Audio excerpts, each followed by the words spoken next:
नमस्कार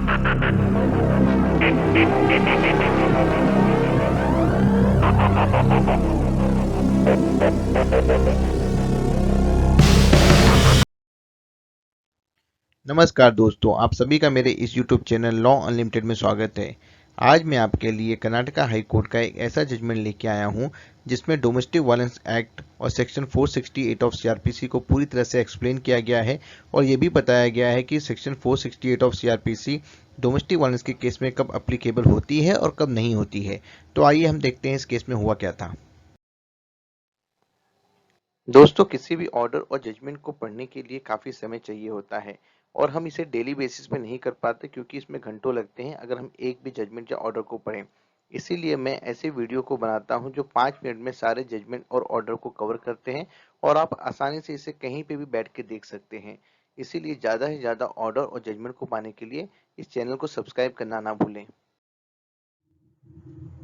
दोस्तों, मैंने आपको इस केस की सारी डिटेल दे दी है और मैं अपनी हर स्लाइड में आप लोगों को हर बार केस डिटेल देते आया हूं ताकि अगर आपको कभी भी हार्ड कॉपी की जरूरत पड़े तो आप जाके गूगल पे इसकी हार्ड कॉपी ले सकते हैं। आइए अब हम इस केस के थोड़े फैक्ट्स देख लेते हैं। होता यह है कि वाइफ ने under section 12 of the domestic violence act के अंतर्गत एक कंप्लेन फाइल की थी। इस कंप्लेन के अंदर में उन्होंने सेक्शन 20 और सेक्शन 21 के तहत मॉनेटरी रिलीफ और कस्टडी ऑर्डर की मांग की थी।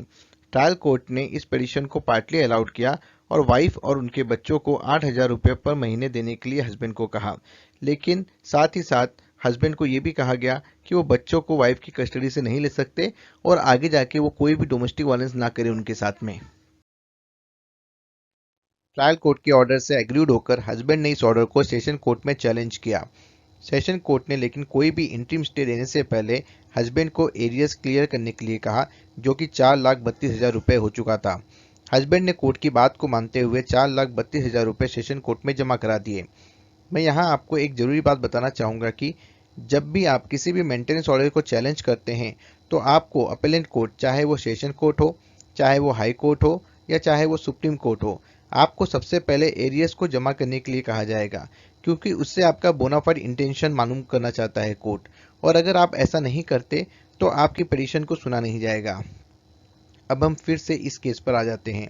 तो सारी सुनवाई पूरी होने के बाद सेशन कोर्ट ने हस्बैंड की अपील को डिसमिस कर दिया और साथ ही साथ ये भी डायरेक्शन दिया कि हस्बैंड ने जो एरिया सेशन कोर्ट में जमा किया है उसे ट्रायल कोर्ट में ट्रांसफ़र किया जाए और उसे वाइफ को दे दिया जाए। इससे एग्रीड होकर हस्बैंड ने ये अपील प्रीफर की है। तो आइए देखते हैं हाई कोर्ट में पिटिशनर का सबमिशन क्या था। पिटिशनर के वकील का सबमिशन था कि ये जो एप्लीकेशन है वो 10 साल बाद वाइफ ने फाइल की है, इसलिए ये मेंटेनेबल नहीं है क्योंकि ये अंडर सेक्शन 468 ऑफ सीआरपीसी के अंतर्गत आती है। जैसा कि हम जानते हैं कि डोमेस्टिक वायलेंस के अंतर्गत सिर्फ 1 साल की सजा का ही प्रावधान है और सेक्शन 468 ऑफ सीआरपीसी कहता है कि अगर कोई ऑफेंस जिसमें 1 साल की सजा का प्रावधान है तो हमें उस ऑफेंस में कंप्लेन भी 1 साल के भीतर करनी चाहिए after the alleged domestic incident. उन्होंने अपनी सबमिशन को आधार देने के लिए कई सुप्रीम कोर्ट के जजमेंट कोर्ट के सामने रखे। इसके जवाब में रिस्पोंडेंट का वकील का कहना था कि सेक्शन 468 ऑफ सीआरपीसी अप्लीकेबल होता है सिर्फ section 31 of the DV act, जो कि हम प्रोटेक्शन ऑर्डर को अगर ब्रीच करते हैं, लेकिन ये सेक्शन 12, 20 और 21 के तहत नहीं लागू होता। उन्होंने अपने सबमिशन को आधार देने के लिए कई सुप्रीम कोर्ट के जजमेंट कोर्ट के सामने रखे। आइए अब हम देखते हैं कि कोर्ट के सामने इशू क्या था। कोर्ट के सामने ये क्वेश्चन था कि क्या कोई भी एप्लीकेशन जो under section 12 of the DV act के अंतर्गत की जाती है तो वो क्या ऑफेंस के दायरे में आती है या नहीं आती है।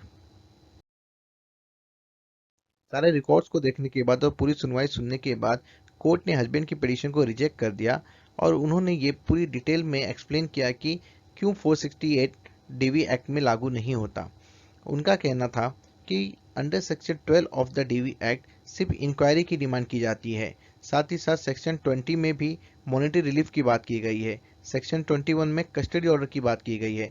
यहाँ कोई भी ऑफेंस जैसा वर्ड यूज नहीं किया गया है, इसीलिए ये अंडर सेक्शन 468 सीआरपीसी के अंतर्गत नहीं आता है। हाँ, सेक्शन 31 डीवी एक्ट 468 के दायरे में आता है क्योंकि यहाँ पर breach of the protection order और इंटरिम प्रोटेक्शन ऑर्डर की बात की गई है। तो इसमें सजा का प्रावधान भी है, लेकिन अंडर सेक्शन 12, 20 और 21 में कोई भी सजा का प्रावधान नहीं दिया गया है, इसीलिए ये 468 सीआरपीसी के अंतर्गत नहीं आएगा। कोर्ट ने सुप्रीम कोर्ट के कृष्णा भट्टाचार्य केस को आधार माना इस केस में, और हस्बैंड की पिटीशन को रिजेक्ट कर दिया।